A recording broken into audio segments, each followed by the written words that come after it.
నా పెళ్లి తర్వాత నేను ఫస్ట్ డిజైన్ చేసుకున్న హాఫ్ సారీ అనమాట. ఇది వచ్చేసి నా ఫ్రెండ్ పెళ్లి కూతురు ఈవెంట్ కోసం డిజైన్ చేశాను. యాక్చువల్లీ అంటే 2 years బ్యాక్ అనమాట. అప్పుడు కలంకారీ ప్రింట్స్ అనేవి అయితే చాలా ట్రెండింగ్లో ఉండే. సో ట్రై చేద్దామని అనుకున్నాను. అండ్ నేను ఎలాంటి టైప్ ఆఫ్ పర్సన్ అంటే ఒక ఐటమ్ తీసుకుంటే దాన్ని ఒక 2 times అట్లా వేసి పక్కన పెట్టే టైప్ అయితే కాదు. దాన్ని అట్లీస్ట్ మినిమం ఒక 5 to 6 times అయినా వేయాలి అని అనుకుంటాను.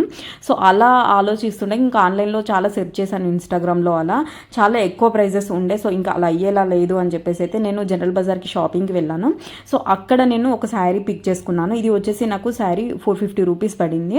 మనం ఏదైనా అవుట్ఫిట్ తీసుకుంటున్నప్పుడు కలర్ కాంబినేషన్ కూడా చాలా ఇంపార్టెంట్ అనమాట. అంటే కలర్ కాంబినేషన్ పర్ఫెక్ట్గా ఉంటేనే డిఫరెంట్ ఈవెంట్స్కి వేర్ చేయడానికి పాసిబిలిటీ ఉంటుంది. సో ఇదైతే నాకు చాలా పర్ఫెక్ట్ అనిపించింది శారీ చూడగానే. సో తీసేసుకున్నాను ఇంకా ఏమి ఆలోచించకుండా.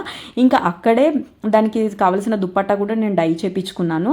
బ్లౌజ్ వచ్చేసి ఎక్కువ వర్క్ అలా ఏం చేయించకుండా పళ్ళులో వచ్చింది, బార్డర్ అట్లా వేయించేసుకున్నాను అనమాట.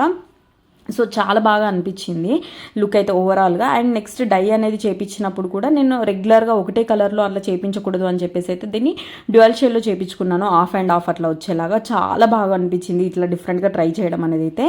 అండ్ నెక్స్ట్ ఈ హాఫ్ సారీ నేను వేసుకున్నాక నాకు ఎన్నైతే కాంప్లిమెంట్స్ ఎన్ని వచ్చాయో అంటే నా వాట్సాప్లో స్టేటస్ పెట్టుకున్నప్పుడు ఫస్ట్ టైం వేర్ చేసినప్పుడు ఎంతమంది అడిగారు ఎక్కడ చెప్పించావు అని చాలా అడిగారు. ఇప్పుడు ఈ వీడియో చూస్తున్న వాళ్ళు కూడా అనుకుంటారు సరే నేను కూడా అప్పుడు అడిగాను అని చెప్పేసి అయితే. సో అదనమాట ఓవరాల్గా లుక్ ఎలా ఉంది అనేది అయితే చూసేయండి, చాలా బాగుంటుంది. అండ్ నెక్స్ట్ నేను దీన్ని మా పాప పుట్టిన తర్వాత యశోద కృష్ణ గెటప్ అట్లా ట్రై చేసినప్పుడు కూడా వేర్ చేశాను. అండ్ నెక్స్ట్ దాండియాకి కూడా వేర్ చేశాను. సో అది నేను నెక్స్ట్ వీడియోలో అప్లోడ్ చేస్తాను. వీడియో ఎలా అనిపించింది అనేది అయితే తప్పకుండా కమెంట్ చేయండి. నచ్చినట్లయితే ఛానల్ని సబ్స్క్రైబ్ చేసుకోండి. ఇలాంటి వీడియోస్ ఇంకా చేస్తూనే ఉంటాను. Thank you for watching.